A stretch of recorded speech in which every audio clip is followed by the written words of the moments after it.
Everyone, आज हम start करेंगे यूपी टेट का साइंस पेपर 2 का मॉक टेस्ट 4। ठीक है, इसमें 30 क्वेश्चन होंगे 1 से लेकर 30 तक। और मॉक टेस्ट 1, 2, 3 मैंने पिछली वीडियो में करा दिया है। तो आइए स्टार्ट करते हैं क्वेश्चन नंबर 1 से। Which is not the objective of teaching science at secondary level. इनमें से कौन सा ऑब्जेक्टिव नहीं है या मेन एम नहीं है साइंस पढ़ाने का सेकेंडरी लेवल पर। ठीक है, तो ऑप्शन 1 है develop skills of scientific inquiry to design and carry out scientific investigation. मतलब बच्चों में डेवलप करना साइंटिफिक इंक्वायरी करने के, डिज़ाइन करने के और कैसे इन्वेस्टिगेशन की जाती है उन सब चीज़ों के बारे में वो स्किल डेवलप करना। तो ये तो अच्छी बात है, करना चाहिए। हमें क्या बताना है, कौन सा नहीं है।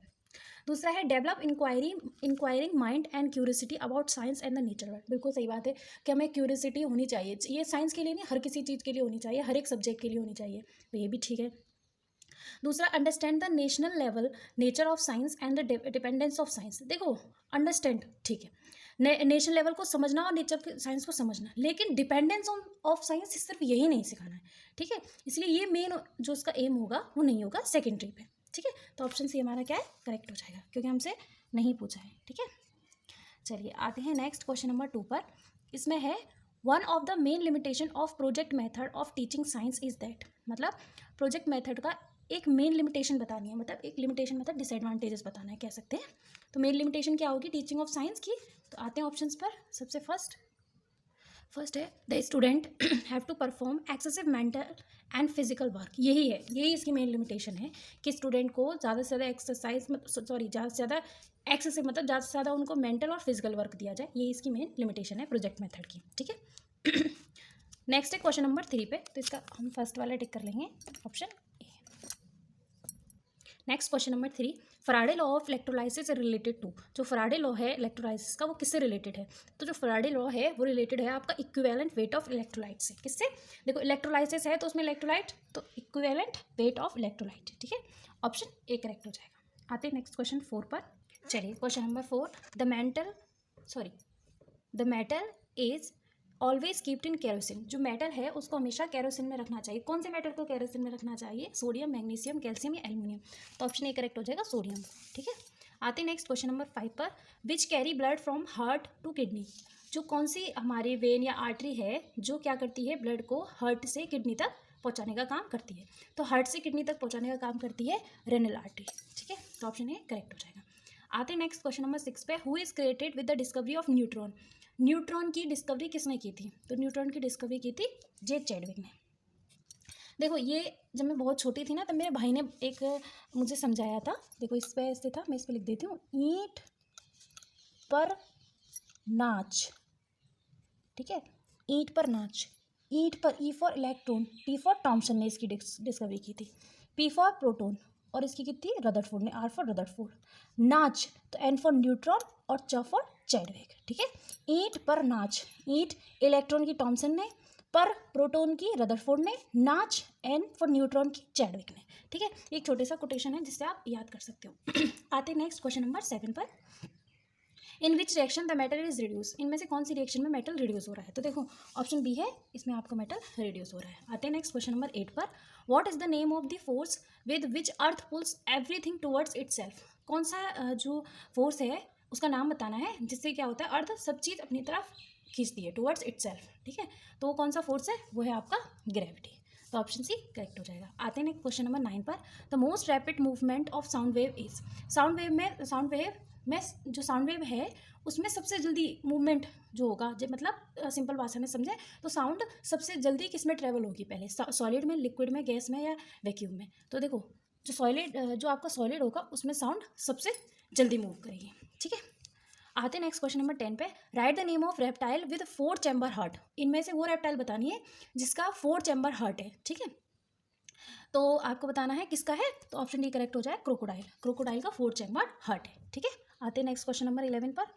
चलिए क्वेश्चन नंबर 11, कॉटनली वाइट और greenish thread like substance found on old bread is due to attack by which organism. मतलब कॉटनली वाइट है और ग्रीनिश थ्रेड लाइक उसका वो सब्सटेंस है जो पाया जाता है ओल्ड ब्रेड में। ठीक है, is due to attack by organism. कौन से ऑर्गेनिज्म की अटैक की वजह से। तो ये तो नॉर्मल ही है, आपकी फंजाई की वजह से होता है। ठीक है, तो ऑप्शन बी करेक्ट हो जाएगा। आते हैं नेक्स्ट क्वेश्चन नंबर 12 पे। What is diamagnetic. इनमें से बताना है कौन सा डायमैग्नेटिक। तो देखो ओ के ऊपर 2 नेगेटिव और 2, ये आपका डी वाला ऑप्शन डायमैग्नेटिक हो जाएगा। आते हैं नेक्स्ट क्वेश्चन नंबर 13 पे। Rocket work on the principle of conservation. जो रॉकेट है वो किसके प्रिंसिपल पे काम करता है? तो वो करता है कंजर्वेशन ऑफ मोमेंटम पे, ठीक है। तो ऑप्शन भी करेक्ट हो जाएगा। आते हैं नेक्स्ट क्वेश्चन नंबर 14 पर। The force applied perpendicular to the surface of an object per unit area is called. Force जो अप्लाई हो रहा है परपेंडिकुलर सरफेस, किसी ऑब्जेक्ट की सरफेस पे पर यूनिट एरिया, तो उसको हम क्या बोलेंगे? उसको बोलेंगे हम ऑप्शन डी प्रेशर, ठीक है। तो ऑप्शन डी करेक्ट हो जाएगा। आते हैं नेक्स्ट क्वेश्चन नंबर 15 पे। कम्युनिकेबल डिसीजेस हैं, जैसे कम्युनिकेबल डिसीजेस कोलेरा, तो ये किसकी वजह से होती है? Caused by. तो ये कोरेला आपको बताना है, तो देखो इससे याद कर लेना, ये है कोरेला और इसका हो जाएगा वाइब्रो कोलेरी, ठीक है। तो ऑप्शन डी करेक्ट हो जाएगा, ठीक है। आते हैं नेक्स्ट क्वेश्चन नंबर 16 पे। The chemical formula of gypsum. Gypsum का केमिकल फॉर्मूला आपको बताना है, तो जिप्सिम का केमिकल फॉर्मूला होता है डी वाला, CaSO4 और 2H2, ठीक है। ये जिप्सिम का केमिकल फॉर्मूला होता है। आते हैं नेक्स्ट क्वेश्चन नंबर 17 पर। चलिए question number 17। The sky appear blue due to. जो स्काई है वो हमें ब्लू क्यों दिखाई देता है? वो दिखाई देता है आपका रिफ्लेक्शन या रिफ्रैक्शन या डिस्पर्जन या स्कैटरिंग, तो वो दिखाई देगा option C, scattering of light की वजह से, ठीक है। Next question number 18। The dash is the stem like part of a leaf that join the blade to the stem. आपको बताना है क्या है जो स्टेम लाइक का पार्ट है ऑफ लीफ का, जो क्या करता है? ब्लेड को स्टेम से जोड़ता है, ठीक है। तो ये है आपका मिडरेम, वेन या स्टेपल या पेटल, तो ये है आपका P12, तो ऑप्शन डी करेक्ट हो जाएगा। आते हैं नेक्स्ट क्वेश्चन नंबर 19 पर। द वेसिली कैलमेट ग्रेविन वैक्सीन, यानी जो BCG की वैक्सीन या BCG का जो टीका होता है, is a vaccine to prevent, कौन सी डिसीज को प्रिवेंट करने के लिए यूज़ किया जाता है? तो ये किया जाता है आपका ट्यूबरक्लोसिस को, ठीक है। BCG का टीका इसलिए लगाते हैं टीबी की वजह से, जो टीबी होती है वो ना हो ट्यूबरक्लोसिस की वजह से, ठीक है, उसको प्रोटेक्ट करने के लिए, उसको प्रिवेंट करने के लिए। आते हैं नेक्स्ट क्वेश्चन नंबर 20 पर। Fe2O3 + 2Al = Al2O3 + 2Fe। जो ये जो आपको रिएक्शन दे रखी है, इसका एग्जाम्पल, ये किसका एग्जाम्पल है? आपका कम्बिनेशन का है, डिस्प्लेसमेंट का है, डिकम्पोजिशन का है, डबल डिस्प्लेसमेंट का है। बताना है हमें कौन सी रिएक्शन इसमें हो रही है, तो ये हो रही है डिस्प्लेसमेंट ही, ठीक है। एक जगह से दूसरी जगह, तो ये क्या रहा है? डिस्प्लेसमेंट रिएक्शन हो रही है, तो ऑप्शन सी करेक्ट हो जाएगा। आधा नेक्स्ट क्वेश्चन नंबर 21 पे। Which is the chemical symbol of cobalt. Cobalt का केमिकल सिंबल बताना है, तो बहुत ईजी है, तो कोबाल्ट का CO, ऑप्शन बी करेक्ट हो जाएगा, ठीक है। Next question number 22। Which is not an allotrope of carbon. इनमें से कौन सा एलोट्रॉप नहीं है कार्बन का? तो डायमंड, C60, ग्रेफाइट, मीथेन। तो देखो डायमंड है, C60 है, ग्रेफाइट है, लेकिन जो मीथेन है ना, ये नहीं है एलोट्रॉप कार्बन का, ठीक है। आते हैं नेक्स्ट क्वेश्चन नंबर 23 पर। Which is an example of mixture. इनमें से कौन सा जो एग्जाम्पल है वो मिक्सचर का है? मिल्क है, गैसोलीन है, लिक्विफाइड पेट्रोलियम है। तो देखो मिल्क भी है, गैसोलीन भी है, लिक्विफाइड पेट्रोलियम गैस भी, ये चारों ही आपके एग्जाम्पल हैं किसके? मिक्सचर के। Next question number 24। Which type of pathogen caused by the water borne diseases. Dysentery, जो डायसेंट्री होती है, जो वाटर ब्रोन डिसीजेज होती है, मतलब वाटर की वजह से होती है, गंदे पानी की वजह से, तो बताना है कौन सा पैथोजन पाया जाता है? तो एल्गल पाया जाता है, या फंगल पाया जाता है, या पैरासिटिक या बैक्टीरिया, तो वो पाया जाता है बैक्टीरिया, ठीक है। तो ऑप्शन डी करेक्ट हो जाएगा। आते हैं नेक्स्ट क्वेश्चन नंबर 25 पर। What does a positive catalyst do in a reaction. एक पॉजिटिव कैटलिस्ट रिएक्शन में क्या करता है?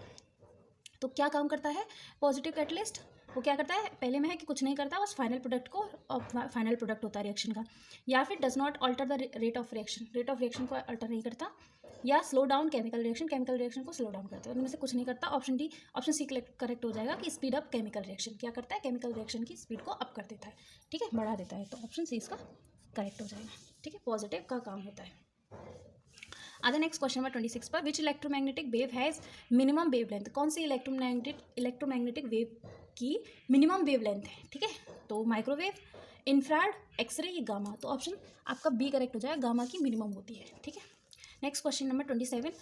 विच type of permanent tissue help the aquatic plant to float. कौन से टाइप का जो परमानेंट टिश्यू है वो हेल्प करता है एक्वेटिक प्लांट को फ्लोट करने के लिए? तो प्लांट को फ्लोट करने के लिए हेल्प करता है आपका एरनकाइमा, ठीक है, ऑप्शन ए करेक्ट हो जाएगा। Next question number 28। The alimentary canal is long tube that extend from. ये जो एलिमेंट्री कैनाल है जो हमारी बॉडी में होती है, वो एक लॉन्ग ट्यूब होती है, ठीक है। वो कहाँ से कहाँ तक होती है? तो वो देखो होती है आपकी माउथ से एनस तक। हम लोग ज़्यादातर कंफ्यूज हो जाते हैं, हम लोग क्या लगा देते हैं? माउथ से स्टमक तक होती है, लेकिन वो माउथ से एनस तक होती है, पूरी बॉडी में होती है, ठीक है। तो ये आपका ऑप्शन डी करेक्ट हो जाएगा, क्योंकि लॉन्ग ट्यूब है ये।